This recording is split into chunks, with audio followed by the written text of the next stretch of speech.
সালের টি-20 বিশ্বকাপে বাংলাদেশের অংশগ্রহণ নিয়ে এখনও অনিশ্চিত। নিরাপত্তা ইস্যুতে ভারতে গিয়ে বিশ্বকাপ খেলতে না যাওয়া এবং শ্রীলঙ্কায় ভেন্যু পরিবর্তন করার অনুরোধ করে আসছে আইসিসিকে। বিসিবির সাথে আলোচনা শেষে খেলা না খেলার ব্যাপারে 21শে জানুয়ারি চূড়ান্ত সিদ্ধান্ত নেবে আইসিসি। গণমাধ্যমে এমন সংবাদ প্রকাশ হয়েছে, কিন্তু এমন কথা অস্বীকার করেছে বিসিবি। পরাগ আরমানের রিপোর্ট। আসন্ন টি-20 বিশ্বকাপে বাংলাদেশের ভবিষ্যৎ কী হবে তা নিয়ে আগামী বুধবারের মধ্যে চূড়ান্ত সিদ্ধান্ত নেবে আইসিসি। শনিবার বাংলাদেশ ক্রিকেট বোর্ডের কর্তাদের সঙ্গে বৈঠকে এই সময়সীমার কথা জানিয়েছে বিশ্ব ক্রিকেট নিয়ন্ত্রণ সংস্থা।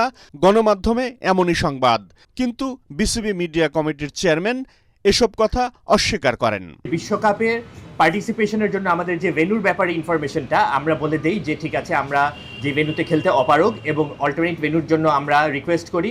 তাদের প্রতিনিধির সাথে আমাদের বিস্তারিত আলোচনা হয়। ওনারা তখন আমাদেরকে বলেন যে ঠিক আছে, এই ব্যাপারগুলো তারা যে আইসিসিকে অবহিত করবেন এবং পরবর্তীতে ডিসিশন আমাদেরকে জানিয়ে দিবেন।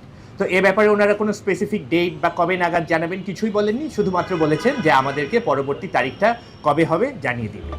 এর আগে ভারতে গিয়ে টি-20 বিশ্বকাপ খেলতে যাওয়ার ব্যাপারে রাজি করাতে বাংলাদেশের সঙ্গে আলোচনা করতে আইসিসির প্রতিনিধি দল ঢাকায় আসে। সেই সভায় বিসিবি আবারও জানায় আসন্ন টি-20 বিশ্বকাপ খেলতে ইচ্ছুক তারা, তবে কোনোভাবেই ভারতে নয়, ভেন্যু পাল্টাতে হবে। বিকল্প ভেন্যু হিসেবে শ্রীলঙ্কার কথাও জানায় বিসিবি।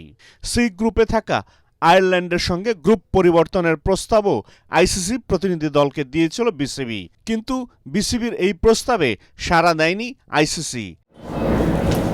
হিন্দুত্ববাদী সংগঠনগুলোর দাবিতে কাটার মাস্টার মুস্তাফিজুর রহমানকে আইপিএলের দল কলকাতা নাইট রাইডার্স বাদ দিলে নিরাপত্তা ইস্যুতে ভারতে গিয়ে টি-20 বিশ্বকাপে অংশ নিতে বেঁকে বসে বাংলাদেশ। তারপর থেকে আইসিসির সঙ্গে চলে আলোচনা পর্যালোচনা। শেষ পর্যন্ত বাংলাদেশ যদি নিজেদের দাবিতে অনড় থাকে, তবে বদলি হিসেবে স্কটল্যান্ডকে খেলানোর চিন্তাভাবনা করে রেখেছে বিশ্ব ক্রিকেটের নিয়ন্ত্রণ আইসিসি। পরাগ আরমান, এটিএন বাংলা।